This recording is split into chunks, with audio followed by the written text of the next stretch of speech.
Hello, and welcome back to the story of my abusive relationship with cancer. A relationship I just can't seem to get out of.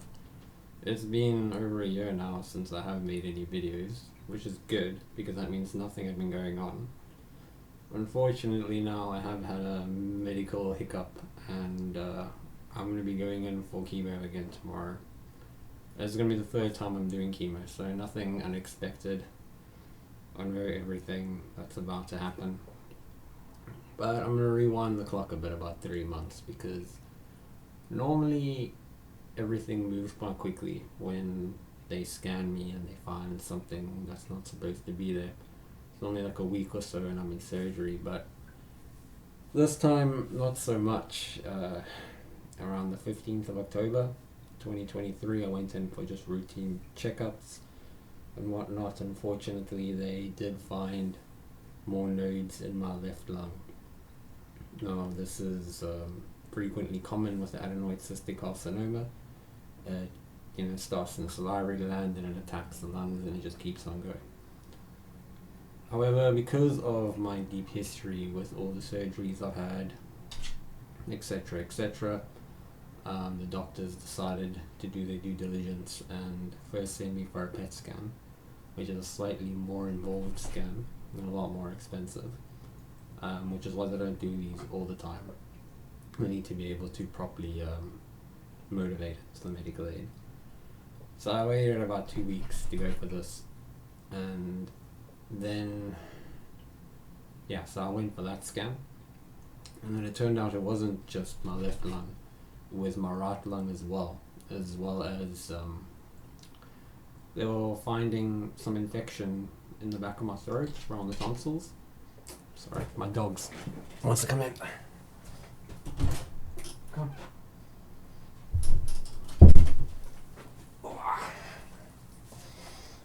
Okay, so the CAT scan found that there was infection in the left lung, the right lung, and then the tonsils. So I had to go get all that checked out. I had to go see an ENT, who then said my throat looks very healthy, but under circumstances he'd like to operate.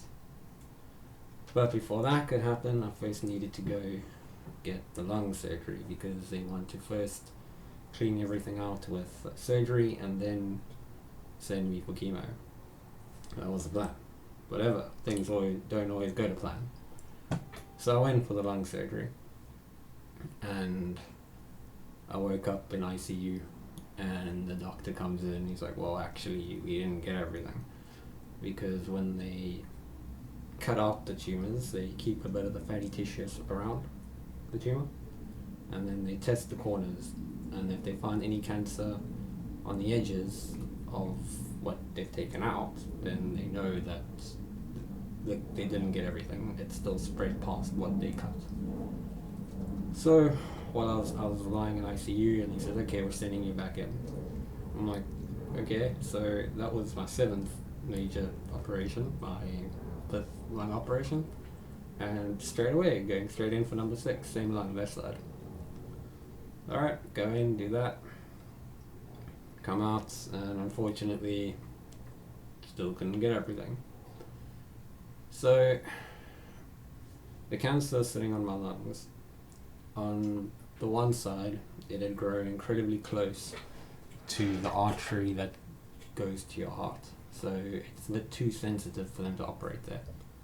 On the other side, the cancer had spread to the inside of my chest wall, which is a problem because you don't want that there. Now, normally when someone gets cancer on the inside of their chest wall, there are surgeries that you can take. They can remove parts of your chest and some ribs, put in prosthetics, and then you're chilling. However, in my case, because it was also on the other side, close to the heart, it's 2 points where they can't operate. So they actually cancelled the surgery on the right side because I was supposed to have left and right. So I just had the left twice, and they sent me home to recover. And this was unfortunately around December now. So In South Africa, everything shuts down over December. Not many people are operating to its fullest capacity, so I don't really know where all the delays were. But it took well over almost a month and a half before I heard anything back. And yeah, now we're sitting here. So this time they put a port in. So I went and I spent a day in hospital, got that done. It was actually, it's not something I recommend. It was quite sore and itchy.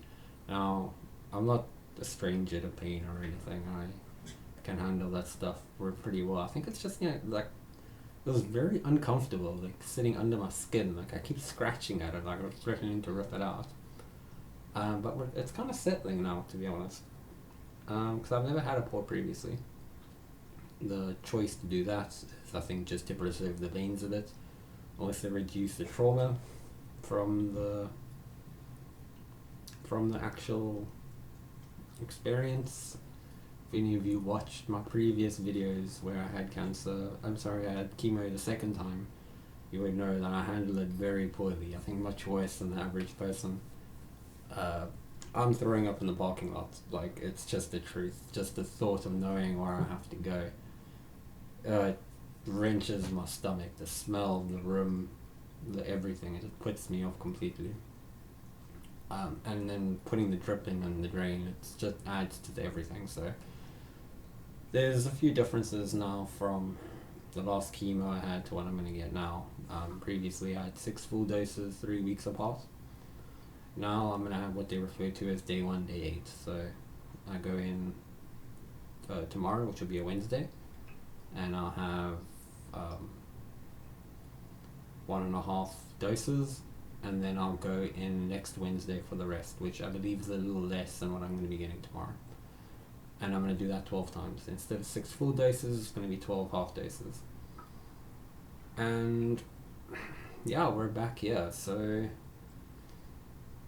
it's a bit overwhelming because going through all this again, this is year number 8 of fighting the cancer, so you'd think one would be used to it by now, or maybe you wouldn't expect that, but nothing can surprise at this point. So we have the upper hand on experience, I guess, but as bad as things get, as dire as it always sounds, I like to look at the positives, and there are a few. I have a very, very strong support system between my friends, my family, my chosen family, all those people. There's more than enough people to talk to. I don't always feel like I need to, though. I like keeping things to myself. I don't like seeming weak or that I can't handle it. I don't want to burden those around me. But the support is there, overwhelmingly so. Even it's just been great. And then what else? So not the most informative this time, kind of just an update on where I am. And I'll see if I want to keep making maybe mini, very short videos throughout the process of chemo. Maybe I can show what it does to my body, how it affects me, if I lose my hair, if I don't. I told I might not this time because they're using different chemicals. And I can't say I'm excited, but it's definitely another chapter of my life that I got to go through, and I think I'm ready for it. I'm feeling strangely optimistic about it this time. So until then, keep safe and see you around.